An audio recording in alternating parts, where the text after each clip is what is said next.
Karen, what got you involved in this conference today?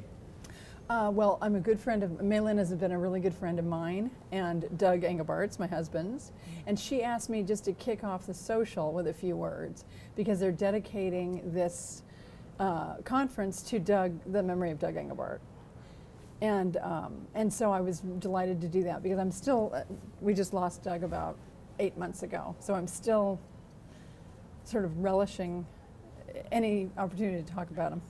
And so so what do you plan to say, generally speaking? What message do you plan to impart as you kick actually, it off? she asked me to do a reprise of the the memorial talk that I gave at the Computer History Museum in December, but I'm not going to do that.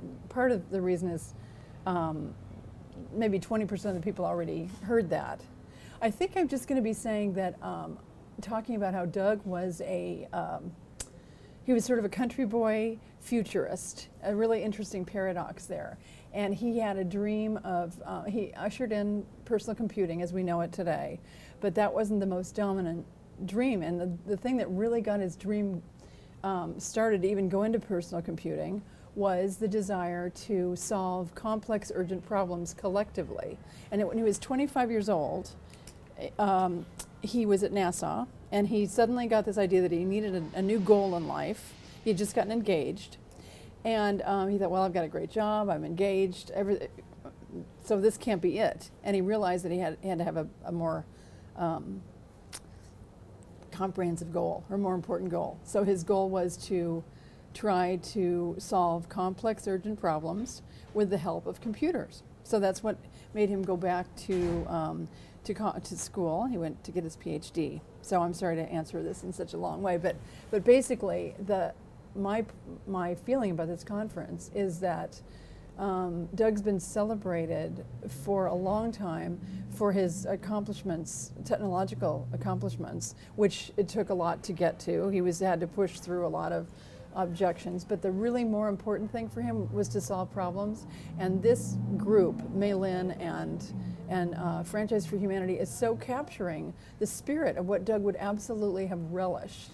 And so it's just an absolute joy for me to hear people talking about ecology and purifying water and medical care, and from a collective, open, networked, comprehensive, collaborative way. So what do you see coming out of this? Oh. Did that not work? What happened? Not tucked back far enough. Did the sound didn't? Well, the sound is fine, but the cable's showing, and we don't want that kind of anyway. thing going on. Okay. We'll be against a black background, so it probably Yeah. wouldn't matter Okay. very much. Oh, okay. Oh, it's the looks. It's not the sound. Yeah, it's the looks. Yeah. All right. So Okay. let's. Do you have the sound? Okay. We don't stop You're gonna running add- for things like that. Oh, I see. Right. Okay. Anyway, so this conference for me, I'm probably going to be just telling people that Maylin said at the beginning, she said there was like a mandate for joy.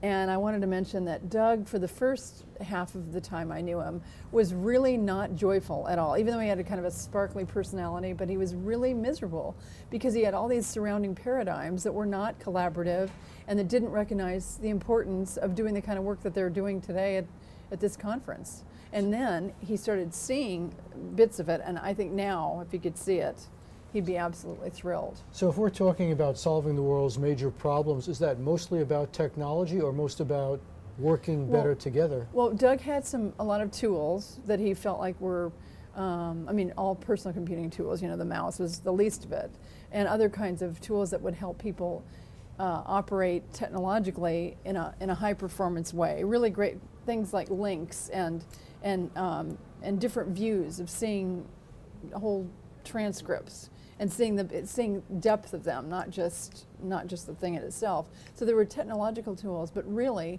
his strategy has had much more to do with the human aspect. He always talked about augmenting human potential, and so when he was fighting against a couple of paradigms, which was AI, which was really big, Artificial intelligence. right, and then office automation and these things were really primitive as far as not primitive, but they were not the point. He was very people-centered. So to answer your question, he had strategies for having people work better and smarter and evolving, and those had to do with networked improvement communities and improving the way we improve. So it was more about strategies than about. Was Doug's idea about humans evolving to be better humans, or just using the tools we already have in a better way? He talked about co-evolving the tools and the human capabilities. So he could see the diversity and of cultures and a lot of other different ways that make us all complex. And he could see that we needed to get on the same page and understand each other better. So some of his tools were about that. And he didn't see one of the things that Alan Kay, who's you probably have heard of, yes. He said, in my introduction to Doug, I was assigned to write about him for a magazine article. And in my introduction, Alan Kay and a whole lot of other people were celebrating Doug's 30th anniversary of the 1968 demo. And Alan Kay said that he thought Doug was like Moses, and he was pointing to the promised land. And to me, what today is, and Doug never, like Moses, Doug never got to the promised land himself. He was just pointing. He was like, let's get collaborative and let's get collectively smarter. And so that's part of the joy of today, is that it's, we can see it's almost like these people are bringing in the promised land. I mean, as Doug saw it. I mean, there's still problems, of course, but they're tackling in very concrete ways. They're taking what I have always felt were somewhat theoretical approaches and strategies into the real world. Now, is this a grassroots effort where people who don't have much power or much voice organize to change things, or do you ultimately have to get buy-in from the people who have all the power to really make it work?